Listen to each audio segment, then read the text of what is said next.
नमस्कार, आप देख रहे हैं पांडे जी की खबर। मैं हूं आपके साथ अंकिता। चलिए शुरू करते हैं आज की खास खबरों के साथ। राजल देसर के नाहर भवन में 2625वां भगवान महावीर जन्म कल्याणक दिवस बड़े ही हर्षोल्लास और श्रद्धा के साथ मनाया गया। युग प्रधान आचार्य श्री महाश्रमण जी के विद्वान सुशिष्य मुनि श्री जय कुमार जी के पावन सान्निध्य में इस भव्य कार्यक्रम का समायोजन हुआ। धर्मसभा को संबोधित करते हुए मुनि श्री ने कहा कि 2500 से अधिक वर्ष बीत जाने के बाद भी भगवान महावीर के सिद्धांत आज भी प्रासंगिक हैं। उन्होंने समता, सहिष्णुता और अहिंसा का मार्ग दिखाया। साथ ही मुनिश्री ने नारी उत्थान पर जोर देते हुए बताया कि भगवान महावीर ने 2600 वर्ष पहले ही नारी को साध्वी दीक्षा देकर समाज में उच्च स्थान प्रदान किया था। उन्होंने मार्मिक शब्दों में कहा कि मां के बराबर संसार में कोई नहीं है। कार्यक्रम की शुरुआत हिमांशु दाधीच द्वारा मंत्रोच्चारण के साथ हुई। इसके पश्चात श्रीमती मंजुदेवी बाफना ने मंगलाचरण की प्रस्तुति दी। तेरापंथ महिला मंडल, नेहा शर्मा और श्री वीरेंद्र जी लाटा ने गीतों और वक्तव्यों के माध्यम से महावीर के सिद्धांतों को जन जन तक पहुंचाया। मुनि श्री मुदित कुमार जी ने वर्तमान समय में भगवान महावीर की प्रासंगिकता पर सुंदर विचार रखे। वहीं ज्ञानशाला के नन्हे मुन्ने बच्चों ने एक शानदार नाटक के जरिए भगवान महावीर के जीवन प्रसंगों को जीवंत कर दिया। इससे पूर्व तेरापंथ भवन में विराजित शासन श्री साध्वी मानकुमारी जी से मंगल पाठ सुनकर एक विशाल प्रभात फेरी रवाना हुई, जो शहर के मुख्य मार्गों से होती हुई नाहर भवन पहुंची। कार्यक्रम का कुशल संचालन श्रीमती मोनिका बैद ने किया। अंत में भीखमचंद जी, चंपालाल जी नाहर परिवार द्वारा सभी के लिए अल्पाहार की व्यवस्था की गई और सभा मंत्री द्वारा सभी का आभार व्यक्त किया गया।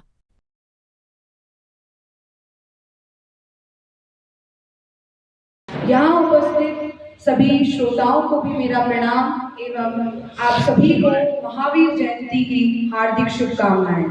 मैं नेहा शर्मा आज आप सभी के सामने महावीर जयंती के शुभ अवसर पर अपने विचार अभिव्यक्ति हेतु उपस्थित हूँ। आज हम उस महान आत्मा को याद कर रहे हैं और उस महान आत्मा को याद करने के लिए हम एकत्रित हुए हैं, जिनका जीवन केवल इतिहास नहीं बल्कि जीवन जीने की कला है, जिन्होंने दुनिया को सिखाया कि कैसे जीना है, कैसे सोचना है और सबसे जरूरी कैसे इंसान बनना है। वे हैं भगवान महावीर, जो जैन धर्म के 24वें और प्रसिद्ध तीर्थंकर हुए हैं और संत का सानिध्य प्राप्त हुआ। हमने हमारे इस छोटे से प्रोग्राम में हमने महिला मंडल ने व हमारे ज्ञानशाला के बच्चों ने बहुत सुंदर प्रस्तुति दी। वह मुदित मुनि और जय मुनि का मंगल उद्बोधन प्राप्त हुआ।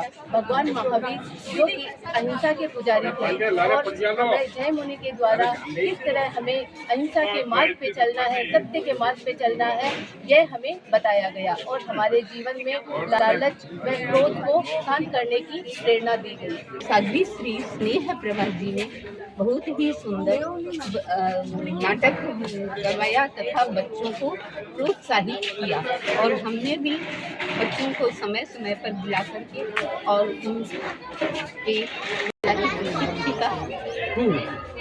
हमारी ज्ञानशाला के बच्चों ने बहुत ही अद्भुत और कम समय में हमारे बच्चों ने प्रस्तुति दी और ये हमारे महाराज मानकुमारी जी की शिष्या बहुत ही शानदार तरीके से मनाई गई, जिसमें राजेंद्र सर जैन समाज के सभी धर्म संघ परिवार के सदस्य और साथ ही राजेंद्र सर के गणमान्य नागरिक उपस्थित रहे। आदर्श विद्या मंदिर के बच्चे और उनके टीचर्स भी उपस्थित रहे और राजेंद्र सर के मुख्य मार्गों से सुबह 8 बजे से शोभा यात्रा निकली और उसके पश्चात नाहर भवन में कार्यक्रम हुआ, जो बहुत ही अच्छे से